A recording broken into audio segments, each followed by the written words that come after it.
The day I was fired from Nexus Technologies for being too old to innovate, I was 41 years old with 3 advanced degrees and 14 patents to my name. That same afternoon, I emptied my retirement account, sold my Tesla, and made the first entry in what would become the most valuable algorithm in data security history, all because my 28-year-old CEO thought a woman my age belonged in middle management, not leading his R&D division. My name is Meera Patel, and this is how I turned corporate humiliation into a billion-dollar redemption. The direction of our security division needs fresh perspectives, Meera, Adam Reynolds explained, leaning back in his ergonomic chair in that calculated casual posture they teach in executive coaching sessions. His office overlooked San Francisco Bay through floor-to-ceiling windows, a view I'd helped pay for with the data encryption protocols I'd developed over my 12 years with the company. "You've been an incredible asset," he continued, not meeting my eyes. "But we're pivoting toward a more aggressive, cutting-edge approach. We think you'd be better suited to an advisory role. Less pressure, more stability." Translation: we're moving you away from innovation to make room for younger talent who'll work twice the hours for half your salary. I sat perfectly still, absorbing the carefully crafted corporate speak that masked the simple truth. I was being sidelined. The advisory role would come with a modest title, no team, and the unspoken expectation that I'd eventually leave quietly. "I see," I replied, my voice betraying none of the fury building inside me. "And who will be taking over the quantum encryption project?" The project I conceptualized, pitched, and spent 3 years developing. Adam brightened, relieved I wasn't making a scene. "Ethan Zhao, you know him, right? Brilliant kid from your team. MIT, incredible coding skills. He's really impressed the board with his vision for where the project could go." Ethan, my protégé, the brilliant kid I personally recruited, trained, and mentored. The one I'd shared my unpublished research with over late-night coding sessions and weekend brainstorms. "Ethan is certainly talented," I acknowledged, maintaining professional composure while mentally cataloging every vulnerability in the security architecture I'd designed. "When does this transition take effect?" "Immediately," Adam replied, sliding a folder across his desk. "HR has prepared a generous severance package if you prefer to make a clean break rather than take the advisory position. Either way, we'll need you to transition your projects by the end of the week." The severance package would have covered my expenses for 6 months, a small price for them to pay for my intellectual capital, my institutional knowledge, and my dignified silence. I didn't take it. Instead, I accepted the advisory role, spent a week meticulously documenting my work while secretly copying research that legally belonged to me but contractually belonged to Nexus. Then submitted my resignation citing personal reasons. Adam seemed relieved. Ethan seemed uncomfortable but ambitious enough to overcome any loyalty to his mentor. The rest of the team sent a tasteful bouquet and a card signed with generic well wishes. 12 years reduced to flowers that would wilt within days. I didn't waste time on bitterness. The night after my last day, I sat in my apartment surrounded by whiteboards and emptied my retirement account of $317,842. The financial advisor on the phone strongly advised against this decision, citing tax penalties and the recklessness of liquidating long-term investments. "I understand the implications," I assured him. "Process the withdrawal." Next, I sold my Tesla for $68,000 cash. Significantly below market value, but enough to bring my total capital to just under $400,000. I needed operating runway, and I needed it immediately. My former colleagues, would have called me irrational, impulsive, possibly having a midlife crisis. They would have been wrong. What I was doing was applying the same analytical thinking to my career that I'd applied to encryption problems for over a decade. When a system fails catastrophically, you don't patch it. You rebuild it from first principles. I rented a small warehouse space in Oakland, purchased servers and computing equipment, and set up what would become the headquarters of Adamant Security. The name was my private joke, both a reference to the unbreakable protection my software would provide and a subtle acknowledgement of who had pushed me to this point. For the next 18 months, I worked in near isolation, developing what the tech press would later call the most significant breakthrough in data encryption since quantum computing. But that came later. During those months, I lived on ramen noodles, caffeine, and mathematical determination. The breakthrough itself is difficult to explain to non-specialists, but essentially, I created an adaptive encryption algorithm that could predict attack methodologies before they occurred. While conventional security reacted to threats, my system anticipated them through pattern recognition and probabilistic modeling. The irony wasn't lost on me. Being labeled too old to innovate have freed me to create something revolutionary. By month 14, I had a functioning prototype but was running dangerously low on funds. The remaining $42,000 in my account wouldn't last much longer, and the patent application process alone would cost nearly half that amount. It was time to seek investment, but I approached this strategically. Rather than pursuing traditional VC firms who might prioritize Nexus's interests due to existing relationships, I reached out to Catherine Lin, founder of Veridian Technologies, known for both her technical expertise and her contentious history with Adam Reynolds. Our meeting was scheduled for 30 minutes. It lasted 4 hours. "This is either complete genius or elaborate science fiction," Catherine said after I'd walked her through the technical specifications. "If it works as described, every major technology company, government agency, and financial institution in the world will need it." "It works," I replied simply, "and I can prove it." The demonstration was compelling enough for Catherine to offer $5 million for a 20% stake in Adamant Security. I counter-offered at 15%, knowing the true value of what I created. We settled at 18%, with Catherine taking a board seat and providing introductions to her extensive network. Within 3 months, we had our first client, a mid-sized financial technology company desperate for protection after a devastating data breach. 6 months later, we had 10 clients, including 2 Fortune 500 companies and a European government agency. Nexus Technologies remained completely unaware of my activities. As far as they were concerned, I had disappeared into obscurity, perhaps taken early retirement or found a comfortable teaching position. That changed on a rainy Tuesday in November, 27 months after my dismissal. The call came from Catherine. "Adam Reynolds is trying to reach you," she said without preamble. "Apparently, Nexus has been experiencing some unusual security challenges they think you might help with." I smiled at the euphemism. Unusual security challenges was corporate speak for we're being systematically hacked and can't stop it. How did they trace Adamant back to me? I asked, genuinely curious. I'd been careful to maintain a low profile, serving as CTO while Catherine handled the more public-facing aspects of the business. "They didn't," Catherine replied, amusement evident in her voice. "They have no idea you founded a security company. They're reaching out to former employees with relevant expertise, and your name naturally came up.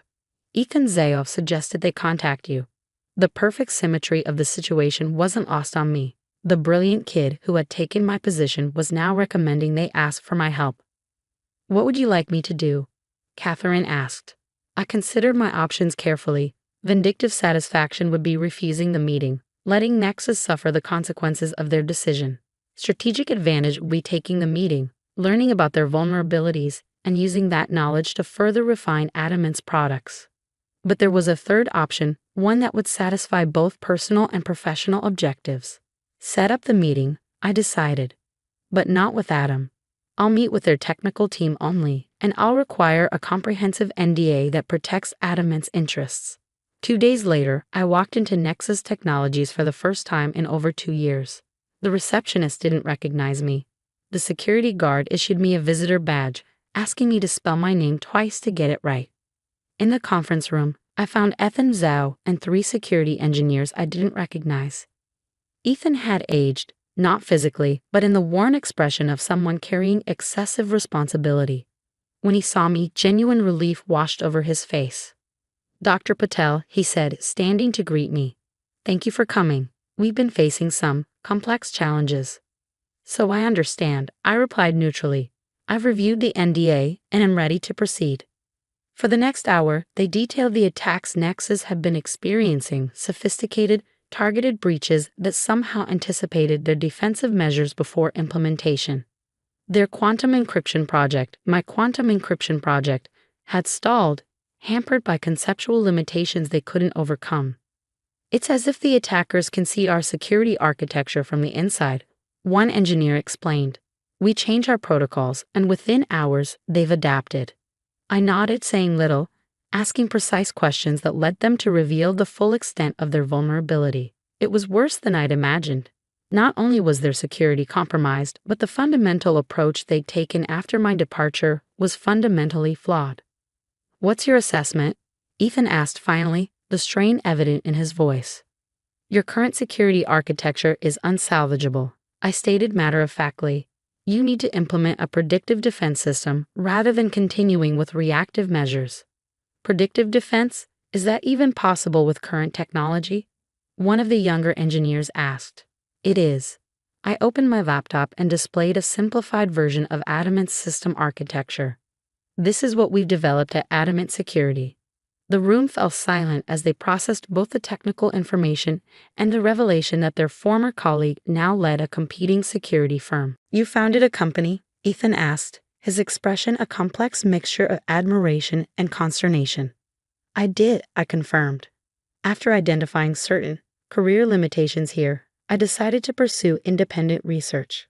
The implication hung in the air, unaddressed but unmistakable. "Can Adamant help us?" Ethan asked directly, professional enough to focus on the crisis at hand rather than the uncomfortable history between us. "We can," I replied, "but not under a consulting arrangement. Nexus would need to become a client of Adamant Security, with standard terms and conditions." "Adam won't like that," one of the engineers muttered. "That's unfortunate," I responded, gathering my materials. "But the alternative is continuing to watch your security infrastructure fail systematically. I imagine your clients might have opinions about that as well." I left them with Adamant's standard contract and my business card.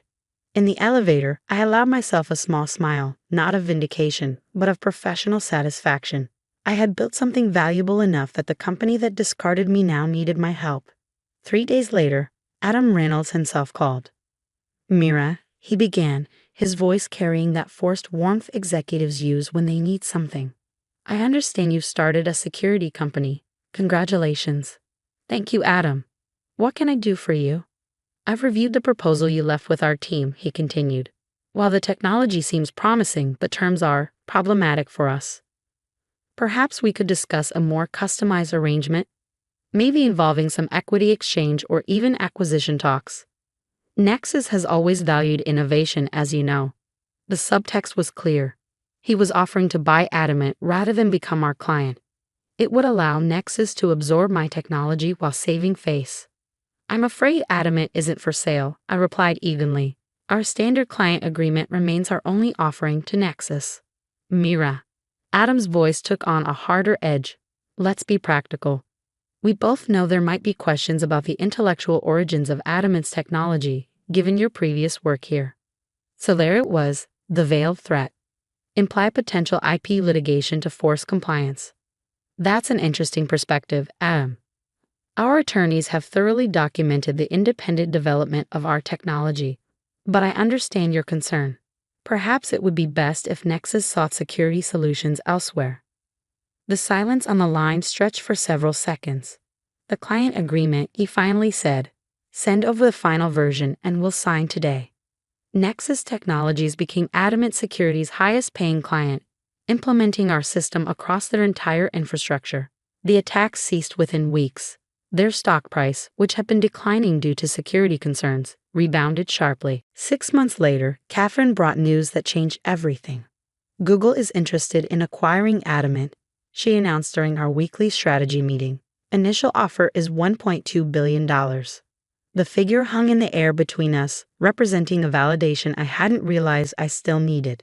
"They want you to stay on as chief security architect," Catherine continued.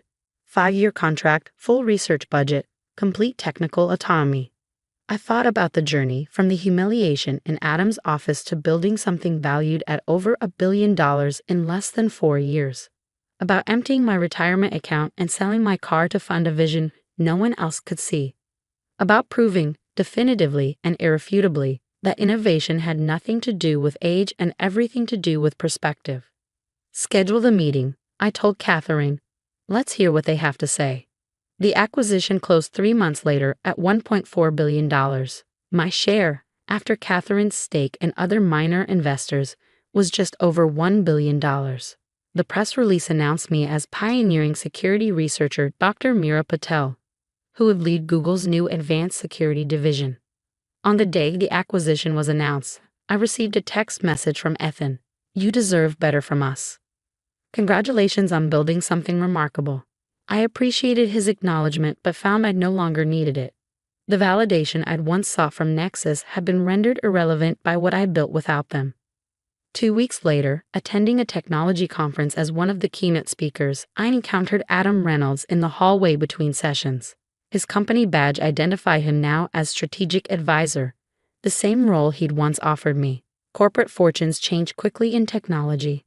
"Mira," he greeted me with the careful deference people show to those who have demonstrably surpassed them. "Remarkable achievement with Adamant. If I'd known what you were capable of." "You did know," I interrupted gently. "That was never the issue, Adam."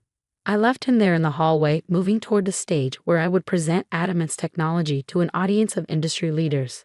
The greatest revenge, I've discovered, isn't showing others what they missed. It's creating something so significant that their opinion becomes irrelevant.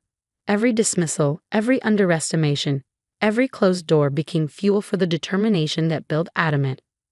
When I speak to young technologists now, especially women navigating male-dominated industries, I tell them this: your value isn't determined by those who fail to recognize it. Sometimes being underestimated is the greatest competitive advantage you'll ever have. After all, no one watches the person they've dismissed as too old to innovate, which gives you all the freedom in the world to prove them catastrophically wrong.